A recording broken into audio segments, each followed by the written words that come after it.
Bonjour, je m'appelle Suzanne Perrard, donc je travaille pour l'agence Descartes Développement, qui est une agence de développement économique. Et on est en partenariat avec l'incubateur Descartes que je représente aujourd'hui. Et on est tous les deux portés par la communauté d'agglomération Paris-Vallée de la Marne. Et à terme, on a vocation à être dans la même structure. Donc un incubateur, pour faire en quelques mots, c'est une structure qui accueille des projets, qui permet à des porteurs de projets de tout type, que ce soit pour améliorer le quotidien, pour créer des plateformes de communication ou pour lancer des idées de capteurs ou autres, de trouver un endroit où trouver un soutien administratif, parce que lancer son entreprise, c'est jamais facile. Du coup, c'est bien d'avoir des gens qui connaissent déjà comment fonctionnent un peu les ressorts de l'administration, comment lever des fonds. L'incubateur Descartes a entre autres permis de lever 6 millions d'euros pendant ses 5 ans d'existence et de créer une centaine d'emplois, une trentaine d'entreprises qui se sont lancées grâce à l'incubateur.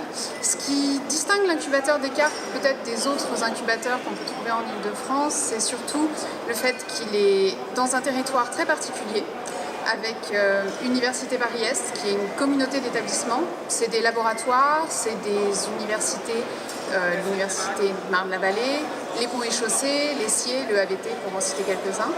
Et c'est un pool d'experts qu'ils peuvent contacter, avec qui ils sont mis en réseau, qui peuvent les aider sur des questions juridiques, sur des questions techniques. Ils peuvent avoir accès à des laboratoires pour tester leurs capteurs ou autres. L'incubateur est aussi adossé à un Fab Lab. Un Fab Lab, c'est Fabrication Laboratory.